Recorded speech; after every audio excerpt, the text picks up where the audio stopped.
look at watercolour portraits, and I've just been writing a series of articles for the Leisure Painter, which are coming out later this year, about painting portraits in watercolour. And my whole contention is that tone is the most important thing, rather than, oh, have I got the right flesh colour or whatever. So the first article is all about monochrome, and this is the example I did. Same lady, different colour, slightly looser. So I started on that. Then I did a layered portrait, and this starts with a purple underpainting and then goes to a yellow layer, then to a red layer, and then to a blue layer to build up the flesh tones. So that was that. And then I went to a slightly funkier approach, so non-realistic colours, but again just totally obeying the tonal map. So that's what that was all about. Ooh, wrong way around. I then went on to pen and wash, which is really nice for working in portraits. So I did the same girl who had the most amazing hair in two different ways. So this on a white normal Bockingford pen and wash, obviously non-representational colours, but loads of fun. And then this, which is on a toned paper. Usually we don't work in watercolour on a toned paper, but that was really nice. And then I finished this off with a little bit of pastel pencil as well, so mixed media approach. And then sticking with the mixed media, went into some collage. So this lady, who's just got such a gentle face, lovely face, and I love the way the hat frames her face.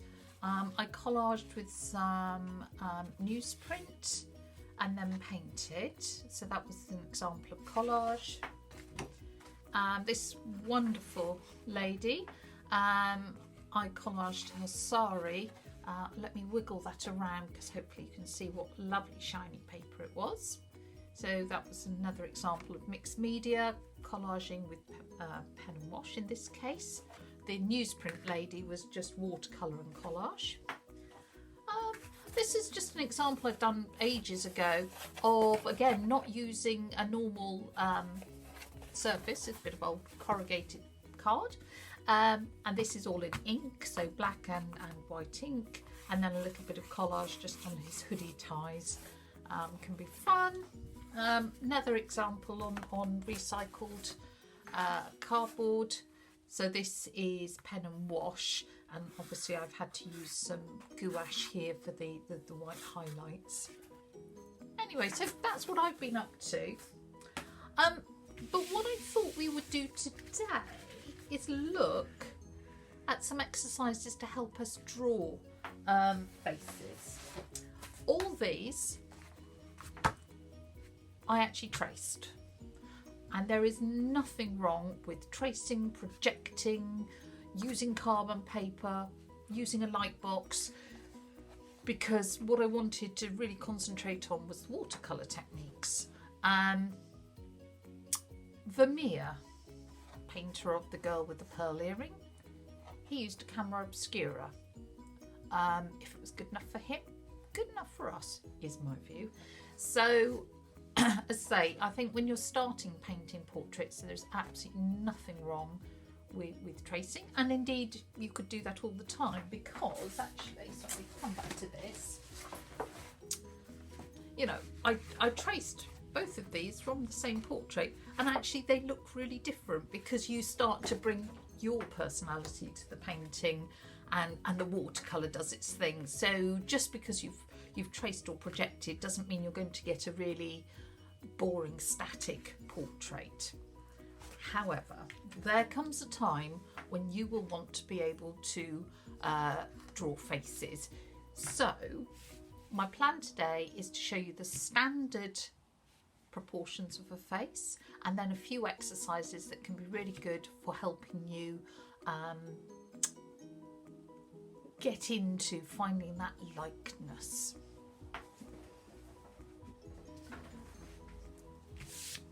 Obviously, every face is different.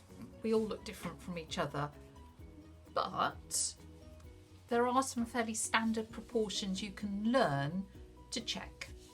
So if we are drawing a face, standard face, we need to start with a circle. Then do a line down the middle and a line across to make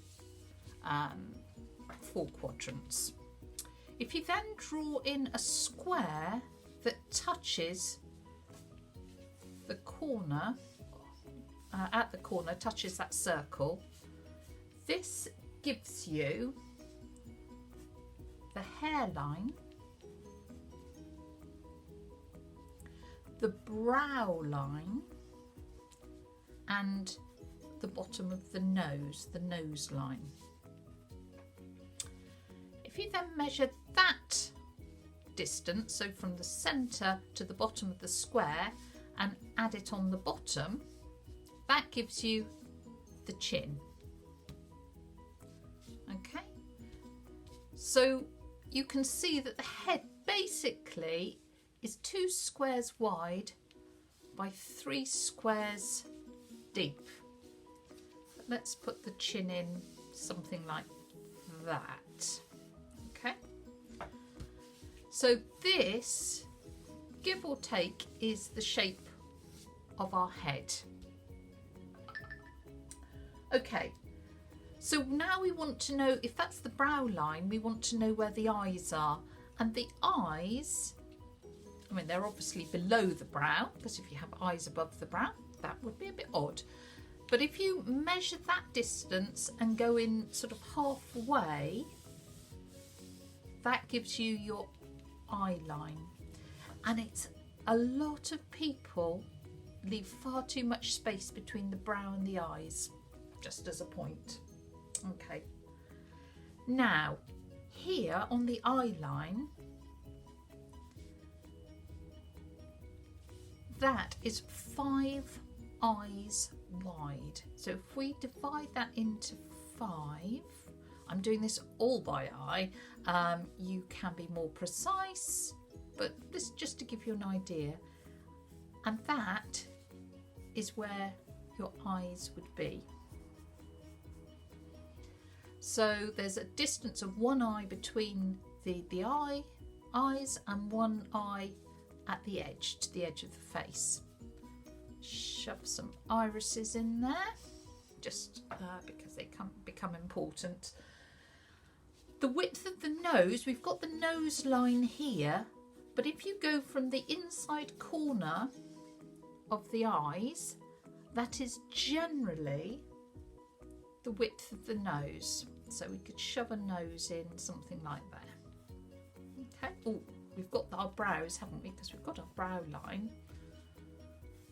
So we could shove our brows in there. Okay, and that's the width of the nose. Now, the width of, or let's find where the mouth is. So between the nose and the chin, if you divide that roughly into 3,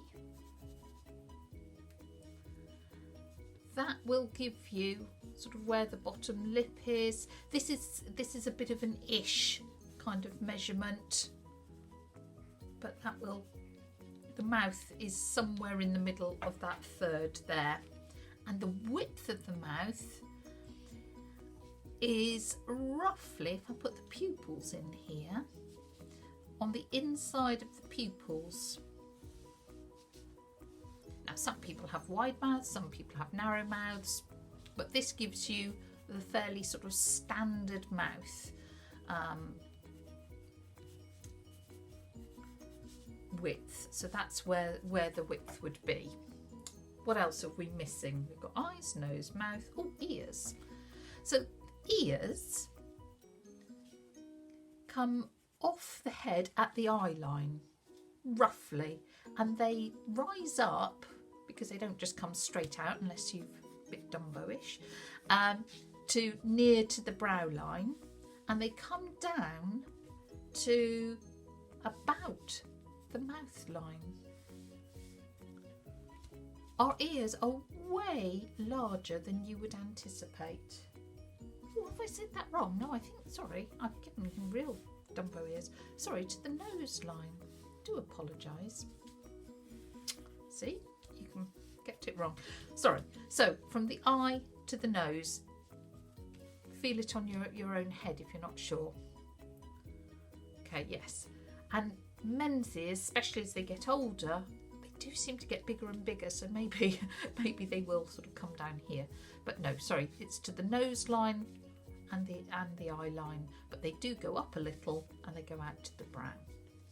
We've got the hairline from the top of our square, but of course hair doesn't just go up to the top of the skull. It may project beyond it. If you've really bushy hair, might go, you know, Ronald McDonald clown hair might go up a lot higher. Obviously, if he was bald, then it would go to the top of the skull. And hairlines vary tremendously, so you might stick some hair in like, I don't know, like that or something. Whether it's got a bit of a widow's peak going on here. You might want to think about cheekbones. You might want to think about a dimpled chin, a more chiseled jaw. Depends whether it's a male or female face, of course. But those are the rough standard proportions that any face will have. Okay, hope that's straightforward. That's obviously straight on, and you saw on the examples of portraits I did that quite a few of those were face on, but obviously not all of them. So let's have a quick think about how we would do a side view. So we'll start with the same circle, see if I can make it roughly the same size. Again, starting and putting in those crosshairs. Okay. Now we want to put in our square again. It's roughly the same. Yeah, that's not too bad. So we've got our square, which gives us hair, brow, and nose. Right, we need to put our chin. So again, do you remember it was from the centre to the bottom of the square, and that's basically our chin line. So I'll put in chin there. Right. If this person is looking to the left, we need to think about how that comes down. So a bit of a curve from that hairline down to the chin. The jaw, give or take, swivels halfway here. So about there. Okay. Then we need to think maybe about a neck. So we could put neck in there. That might be a little bit exaggerated. Neck there. Okay. The ear on the profile starts roughly at that centre line. Let me put in the eye line, and you remember the eye line was between the top of the head and the chin and halfway. So that's about my eye line there. And you remember on the front view, we said it starts at the eye line, goes up to the brow line, and comes down to the bottom of the nose line. So, I don't know, there, sort of, that would be where your ear is. Now, let's think where your nose is. We've got our nose line, and the nose will project probably beyond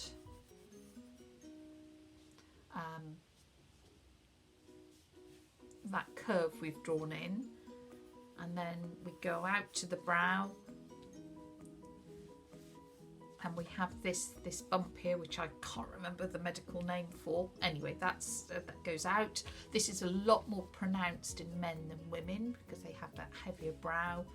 Then you could put your eyes in on your eye line, and then the features here do go back. I mean, obviously you would have, we're going to divide again between the chin and the nose into 3, and so we end up with our lips in that sort of central third, and then, you know, the chin would be round, but your features do go back, and you can see that edges of the nose are lining up with those pupils. Oh, we didn't put our brows in. And then you would have your hair doing whatever the hair's doing. Let me just come back to this one because I forgot his neck. His, her, its neck. So neck basically from the bottom of the ears and then slightly narrowing. Women have a more slender neck, men have a wider neck, rugby players have a really wide neck, but that gives you the rough idea. So those are the standard proportions of the head to get you going. And they are important because the tendency is to make the eyes way too big because they're important to us. So we make them too big and they end up looking like Japanese cartoons. The ears quite often float off somewhere up here on people's drawings and they end up looking a bit like Shrek. Ears aren't important to us, so they wander around the head a bit. The tendency is to make the features really big in the head and the skull only comes to here. Just remember there's all this skull going on at the back before you've got the features sort of squished at the front. So that's why the standard proportions are really worth knowing. So if you're drawing something and you look at it and think, oh, there's something wrong, do some checking and that will really help you identify where it's gone a bit skew with. Okay, when we're starting to draw freehand, draw portraits freehand, there are 2 main issues, and in fact this is 2 issues with drawing at all. First of all, it's our hand-eye coordination. We need to train that. And secondly, we really need to learn to see what's in front of us. We make so many assumptions, especially with faces. I mentioned a few earlier about where the ear is, how big the eyes are. We make lots of assumptions. So we need to practice, and it's hard work. Doing something like this, I did a challenge, 30 faces in 30 days with Sketchy, which is SKTCHY. It's an online art challenge. And it was really good because I painted 30 faces in 30 days and that continual practice helps. And I wanted to just show you some of the results. First day we were looking at facial proportions, which is what we've just been doing. This is an exercise I want to take you through, which is a continuous line drawing. And it is a blind continuous line drawing. You do not look at what you're producing on the paper. Does end up quite abstract, but that is a wonderful way of training hand-eye coordination. So the proportions is great for overcoming your decades of experience where you think, oh, I know what a face looks like. This is great for your hand-eye coordination. Just to show you some others as I flip through to find the other exercise. Just another one. This is a timed drawing because it makes you get to the heart of the matter and get to what's important. So that was done in 15 minutes, that was done in 20 minutes, and I used one of these pens, the Stabilo 88, because it's water soluble, so you can put your line in and then just put some water over to get some shading. So it's really very quick way of working. And let me just show you a few more. Let's flip through. This was interesting. This was all about negative space, so drawing the space around this woman and her cat rather than the actual separate elements, and that helped you get the proportions straight away. You drew that space and suddenly you had them in the right proportions. So that's something to think about. This was about line, this was about not being frightened of teeth, ditto on the teeth. That was also just going back to proportions, etc, etc. I don't think there's... Oh, actually I would like to tell you about this one. This was about using your non-dominant hand to draw, because it really makes you concentrate and concentrate on what you're looking at.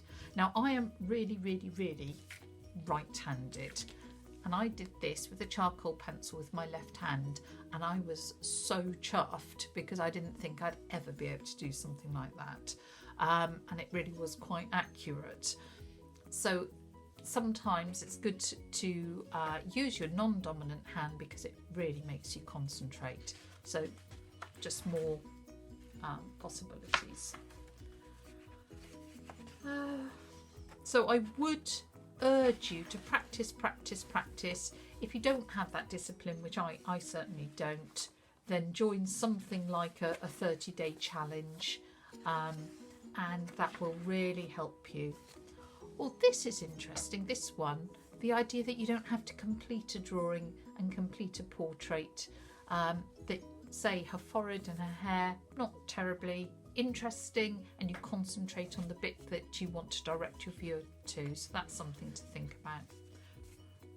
Keeping hands, introducing hands into your portraits, very important. This was about pattern, more pattern and line, the quality of your lines, and that's where I ended up at the end of my 30 days, knowing when to stop and not having to do everything.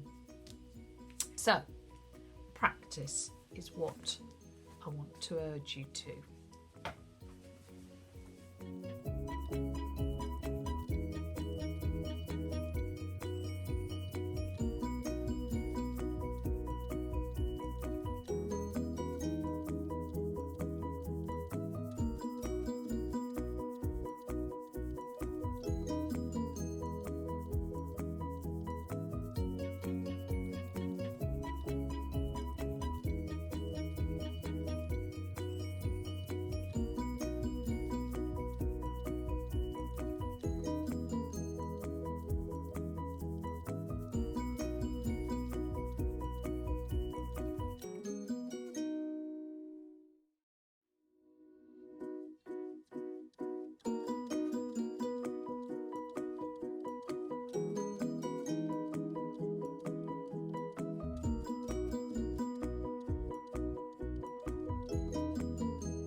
So I hope you enjoyed those few exercises to start to train your hand and eye to work together.